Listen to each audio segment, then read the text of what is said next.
Hello, my beautiful unconventional conventionalists. So I haven't done one of these in quite a while. This is another follow-up video to my transition. As you remember, I said I would continue doing these, but rather than being monthly, there would be every 3 months. And that's how long it's been since my last installment. So, new things I've noticed. There is two. One of them is something that happened when I stopped taking the pills. It wasn't by my choice. As a lot of you already know, I was homeless for a period of time last month, for about 3 weeks. And while I was homeless, my prescription ran out. And I didn't have the funds to refill it for quite some time, so there was a period of about 2 weeks at least where I was not taking my estrogen pills, none of them. I totally panicked because I thought I was losing my hair again. You know, like, my hair always comes off in the brushes that I use. But what really got me worried is the photos of the naughty list, the Christmas cabaret that I produced not too long ago. Yeah, in those pictures, shots of the back of my head, you know, was showing some, like, exposed top of my head. You know, there was gaps in between my hair, and that scared me, because, you know, I thought that meant I was losing my hair again because I didn't take the pills for, like, 2 weeks. But, it could also be that, you know, my hair was pulled really tight into pigtails, and if your pigtails are tight enough, you know, there's going to be gaps in your hair, and the flash of the camera was really bright and really strong, so that also didn't help. So, I don't know, maybe it wasn't as bad as it initially looked in those photos, but I kind of panicked, okay? But I don't see a bald spot back there. I think we're good. Yeah, looks like I'm covered. Still covered. Yep, we're good. Ow.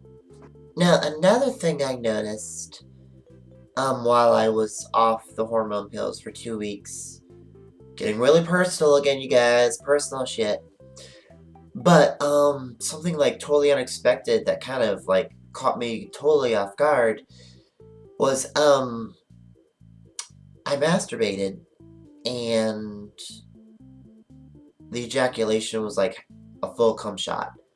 Like, there was a lot of it, and it was white, not clear. Like, it reverted back to the kind of cum shots I had prior to the transition.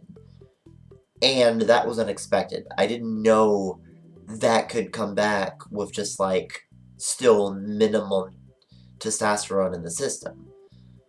You know, I had no idea, like, you just take away the regular intake of estrogen, and something like that can happen, that testosterone was just that powerful of a hormone. And it's kind of scary for trans women, you know? It's really scary how easily the process can be reversed or slowed down, just because testosterone is so much more of a dominant hormone over estrogen.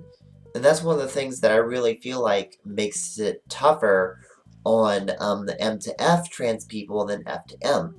F to M's kind of get it a little easier because they're ingesting the really powerful hormone. You know, their testosterone has no problem at all taking over the estrogen, but estrogen overtaking testosterone is just a lot more difficult. It takes a lot more of it, and if you cut back even just very short term, the testosterone tries to take over again, and it's scary. It is scary for a trans woman, and I never want to have to skip my pills for that long ever again, because it was terrifying for me.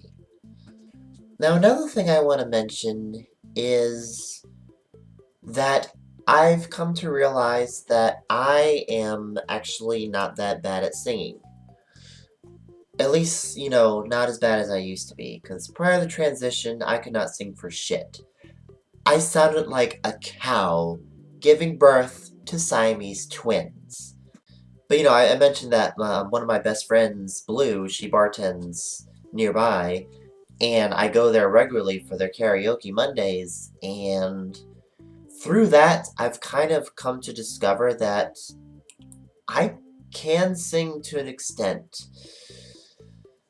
I think part of it is because now I know where my pitch is, and I thank Hairspray for that. Because, Hairspray, the rehearsal process was like 3 months. And part of that involved voice training and singing, the ensemble part of each of the songs. And through that, I was able to discover that my voice range is alto and tenor. I can't go higher than alto, but I can hit like the bottom at tenor. So I've kind of been keeping that in mind in doing karaoke, and I've noticed that songs that more focus on the alto and tenor range, I'm pretty damn good at. I don't know if you guys have watched my cover of Mr. Grinch yet. I'll link in the description if you haven't. But that was kind of impressive. That was like an accidental discovery of how I could sing that song. And there's going to be more.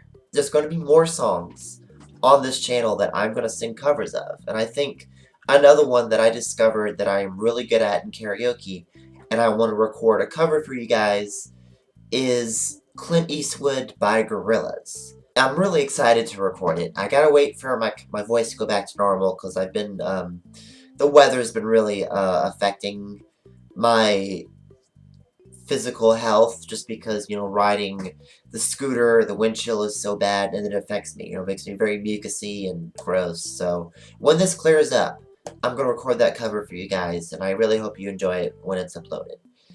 So, that's all I really have to say about my transition today. I will give you guys another update in 3 months, so that would be March, right? Yeah, March. March will be the next update. Alright, I love you guys. Stay sexy. Keep on masturbating. Salute. Bad to the bone. Bad to the bone. Bad.